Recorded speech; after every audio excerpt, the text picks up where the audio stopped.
Hey, salut à toutes et à tous, comment c'est que ça va bien? C'est le Code Redemptor et aujourd'hui je vais vous montrer comment faire pour passer d'une API locale qui contient des données en mémoire avec des données stockées en base de données. Pour qu'à long terme cette API soit utilisée sur le web. Et surtout pour pouvoir stocker les données même après la fermeture de votre projet. Donc cette vidéo fait suite à la première vidéo que j'ai fait sur les API en utilisant Swagger. Donc pour le moment ce que vous avez c'est normalement le get, post, etc. ici assez basique, qui va contenir des informations de base. Pour le moment elle est vide étant donné que c'est de la donnée en local stockée en mémoire et qu'actuellement j'en ai pas mis vu que je dois d'abord utiliser cette fonction là. Anyway, si vous disposez pas encore de ce projet là parce que vous n'avez pas suivi la précédente vidéo, vous pouvez simplement aller en description de cette vidéo là et cliquer sur le lien. Ok, donc dès que vous êtes dans cette page là, vous avez simplement à cliquer sur cette petite partie ici dans code. Vous pouvez directement copier l'URL dans votre terminal et taper git clone plus l'URL pour télécharger tout le répertoire.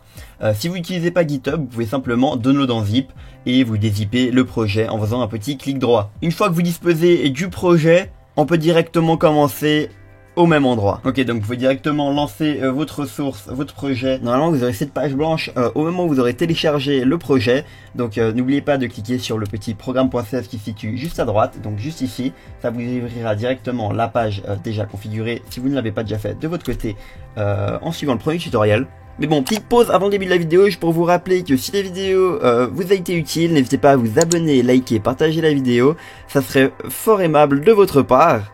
Et ça soutiendrait la chaîne. Si vous avez des questions concernant cette vidéo là ou concernant les API en C#, n'hésitez pas à me le faire savoir en commentaire ou directement dans le Discord situé dans la description. N'oubliez pas que le projet source final de cette vidéo se retrouvera aussi dans le GitHub, qui sera aussi trouvable en description. Donc si vous avez la flemme de suivre le tuto, vous pouvez simplement télécharger la source, simplement vous n'aurez pas les explications. Sur ce, bonne vidéo. Ok, donc première chose à faire, si jamais vous voulez évidemment connecter à une base de données, ça serait sympa d'avoir une base de données de configurer. Donc si vous en avez pas déjà une, allez lancer votre Dbeaver ou votre MySQL Workbench et allez directement créer une table si ce n'est pas fait.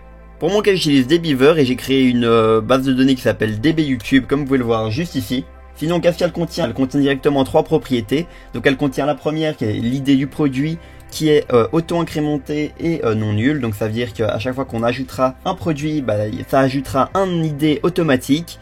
Et j'ai rajouté aussi 2 propriétés, donc le name et le price. Donc faites bien attention à vous rappeler de comment vous avez écrit ça. Donc de base c'est ID product avec le tiret du bas entre les deux, le product tiret du bas name, etc. Et n'oubliez pas aussi ce que vous avez mis dans vos types de données. Donc moi j'ai mis un varchar vu que c'est du texte et décimal. C'est un chiffre, donc j'ai mis décimal. Voilà, donc ça c'est la structure de la base de données. J'espère que vous vous rappelez de vos mots de passe et de votre nom d'utilisateur de la base de données, parce qu'on en aura besoin juste après. Ok, donc maintenant qu'on est ici, on va directement aller modifier notre table product, parce qu'on a quelques modifications à faire pour être en adéquation avec la base de données. Premièrement, on veut exactement le même ID, donc nous on l'a appelé ID product dans la base de données. Comme vous pouvez le voir ici, ça s'appelle bien ID product. Ensuite, on a le product name. Nous, on veut un tiret du bas entre les deux et on veut un product price entre les deux pour que ça soit vraiment pareil que dans la base de données qu'on a créée juste avant. Ok, donc maintenant qu'on a fait ça, on a déjà la bonne structure qui est liée à notre table de base de données. Ensuite de ça, on peut aller dans product context. Ok, donc dans cette page, on a pas mal de modifications à faire. La première étant que notre table, donc le product ici signifie en fait notre table, elle s'appelle pas product. Si on vérifie, elle s'appelle tproduct. Donc, on va aller le modifier et l'appeler tproduct. Donc là, on vient, on fait t-du-bas product. Ok, donc maintenant, on va directement créer un modèle.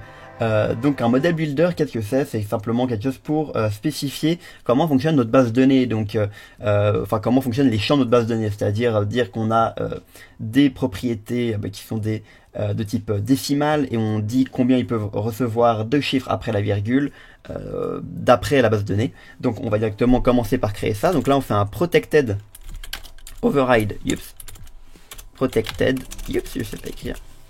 On va faire un petit protected override on model creating et ça complète tout seul. Donc on a le on model creating model builder, on peut garder ça, c'est très bien. Et on va directement commencer à créer. Donc première chose qu'on a, c'est l'id product. Donc on peut commencer par jouer avec l'entity. Donc l'entity ça va être le champ. Donc vous faites model builder.entity. Ça nous complète directement avec product, c'est juste, c'est bien ça qu'on veut. On fait ensuite, ça on peut dégager, Yupsi.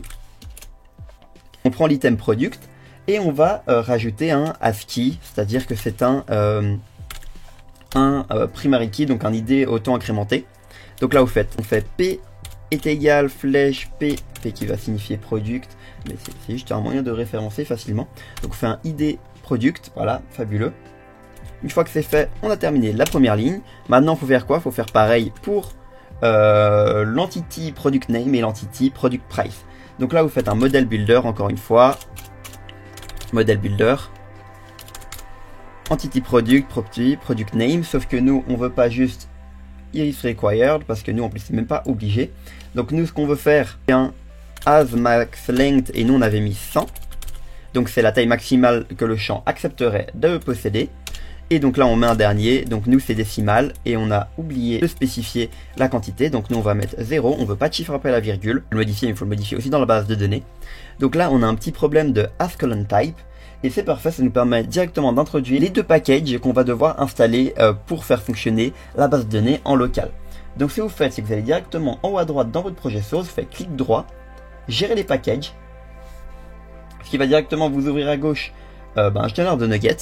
Et là, vous allez en taper deux. Donc le premier, le plus important, c'est Microsoft ASP Nectar Open. Vous donnez des fonctions utiles pour ce projet-là, pour tout ce qui est API. Ensuite de ça, il faut en télécharger une petite deuxième, qui s'appelle Pomelo Entity. Et la deuxième, ça va être Pomelo Entity Framework Core.mysql, qui va servir justement à gérer les requêtes MySQL, donc dans des beavers par exemple. Donc là, on télécharge, on fait appliquer. Vous appuyez bien sur installer. Ça va vous demander de la confirmation, vous faites OK. Une fois que c'est installé, on peut retourner du contexte pour vérifier que le as:type fonctionne. Donc ça c'est grâce à Pomelo et donc ça c'est grâce à Microsoft Entity Framework Core qu'on vient d'installer. Une fois que c'est fait, il manque plus qu'une petite dernière étape. Ça va être l'étape configuration de la base de données. Donc là on a quelques trucs qu'on peut garder, mais on va surtout en retirer. Donc là actuellement on a l'option qui est Use in Memory Database. Nous on veut pas ça. Nous on veut Use MySQL, parce que nous on utilise du MySQL de la base de données. Donc là on ouvre les paramètres. Donc les paramètres, ça va être la petite parenthèse qui se situe juste ici. On l'ouvre, hop là, magnifique. Et on va mettre deux paramètres. Le premier ça va être builder.configuration get connection. Et là vous mettez le nom de votre database. Donc nous elle s'appelait API YouTube si je me trompe pas. On peut vérifier, j'ai fait un CTRL Z, attendez. Ah nous ça s'appelait product list, pardon. On prend product list et on le met donc, juste ici. Une fois que c'est fait, on rajoute une petite virgule et on va rajouter le paramétrage de la version. Donc nous c'est du 8.0.25. On n'oublie pas évidemment de retirer la petite. On n'oublie pas évidemment d'ajouter la petite parenthèse en moins que j'avais retiré sans faire exprès. Et donc là déjà normalement ça devrait pouvoir se connecter à la base de données. Sauf que petit problème, votre base de données elle a besoin d'un mot de passe. Et le mot de passe, on l'a pas encore donné. Donc quand vous faites pour configurer le mot de passe et le nom, etc. Vous pouvez simplement aller dans App Settings. Vous allez juste ici. Donc c'est juste à droite là, vous faites App Settings et ça va vous ouvrir cette page là. Pour le moment, on a juste logging level, etc. Des petites informations un peu random. Mais nous, ce qu'on va faire, c'est ajouter le connection strings. On fait tab pour que ça complète automatiquement et on va remplir avec nos propres paramètres. Donc pour le serveur, qu'est-ce que c'est pour nous étant donné qu'on le fait en local? Au lieu des petites parenthèses qui sont juste ici, on va taper localhost qui veut donc dire que ça tourne sur votre propre machine. Donc là, vous faites localhost. Vous retirez ces petits backslash et vous mettez un virgule point pour passer au deuxième paramètre. Donc là, on retire cette ligne là, on n'a pas besoin de ça. Ensuite, database, vous mettez le nom de votre database. Donc pour nous, ça va être db-YouTube. En fait, c'est le nom vraiment de votre database que vous avez juste ici, donc db YouTube. Ensuite de ça, vous mettez le nom de votre utilisateur. Donc ça, on va le retirer, c'est absolument faux. Hop là, on va rajouter UD est égal, pour mon cas, je vais mettre root, utilisateur par défaut. Et ensuite, vous mettez votre mot de passe. Donc vous faites pwd est égal et votre mot de passe. Je vais pas vous le montrer le mien dans la vidéo parce que c'est confidentiel. Mettez le vôtre, pas besoin de guillemets, vous mettez juste le vôtre, donc password. Voilà, magnifique. Et on va directement tester ça. Ok, donc on va lancer le programme. On fait clic gauche sur le HTTPS. On lance le démarrage du projet. On a une petite erreur. On va aller vérifier directement quel est le problème. On a donc un problème lié à l'ID. Donc on va cliquer là. Et pourquoi ça marche pas? Parce que si vous vous rappelez bien, on a créé dans le product controller, donc dans votre table controller, on a des products, donc des contexts.products. Sauf que si je vous rappelle bien, on a remplacé product par le nom de la table. Donc ce que vous pouvez faire, c'est un remplaçage par T product. Hop là, vous faites ça partout. Donc tree product. Là, c'est pas product ID, mais c'est ID product. En fait, vous remplacez avec les données de votre base de données. Donc là, vous faites pareil, T product. Pareil avec l'ID, ID product. Ici, T product. Hop là, T product. Encore une fois, T product. Et là, on a pratiquement fini. Donc là, on va directement pouvoir appuyer sur le HTTPS. On peut directement essayer de lancer. On lance le projet. Et donc là, on n'a pas encore eu de problème. Donc on peut directement déplier juste à droite en appuyant là, faire un petit trade out. on a le bouton execute, et si on check bien, et on a bien notre API qui a récupéré les produits qu'on possède, donc on a bien le ID product 1, le code rédempteur, le product price, etc. qui fonctionne bel et bien. On peut ensuite aller tester directement tout ce qui est posté, donc on va poster un nouveau produit, on va mettre un ID, ça on peut le laisser automatique, dans tous les cas il sera auto-incrémenté, et on peut directement aller modifier et mettre, on va acheter un string qui rentre bien dans les...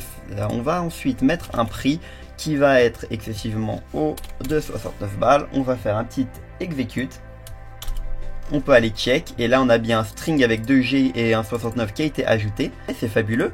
Donc le string il a été rajouté avec l'ID 4, donc on peut directement aller checker si jamais il a bel et bien été ajouté en sélectionnant dans API Product avec un ID, le get, donc là on lance et on a bien string qui a été trouvé.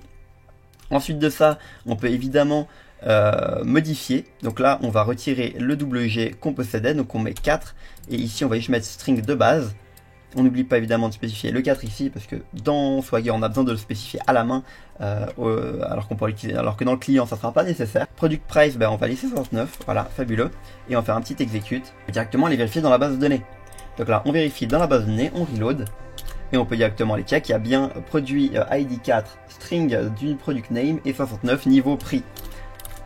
Donc là on peut revenir juste ici, et pour finir on peut juste aller le supprimer, donc on met le nom de l'ID, donc on met un petit numéro 4, on exécute, et le produit a bien été exécuté, comme on peut le voir juste maintenant, il a disparu. Voilà, donc maintenant vous savez comment faire pour avoir un CRUD dans votre API directement relié à une base de données. Je vous rappelle rapidement, mais si jamais vous l'avez déjà posté en ligne, vous avez juste à modifier le localhost, le port, pour que cela fonctionne. Si une vidéo sur comment faire pour appeler une API depuis un client vous intéresse, n'hésitez pas à me le faire savoir en commentaire. Si cette vidéo vous a été utile, alors n'hésitez pas à me le faire savoir par un petit abonnement, un petit like et un petit partage. Très fort aimable de votre part. Petite dernière info, n'oubliez pas que ce projet là est disponible sur mon GitHub, trouvable en description. Vous faites un git clone ou un download par zip et vous vous retrouverez avec le même projet. Bref, sur ce, j'espère que la vidéo vous a plu. Sur ce, merci d'avoir regardé la vidéo. C'était le Code Rédempteur. Ciao ciao.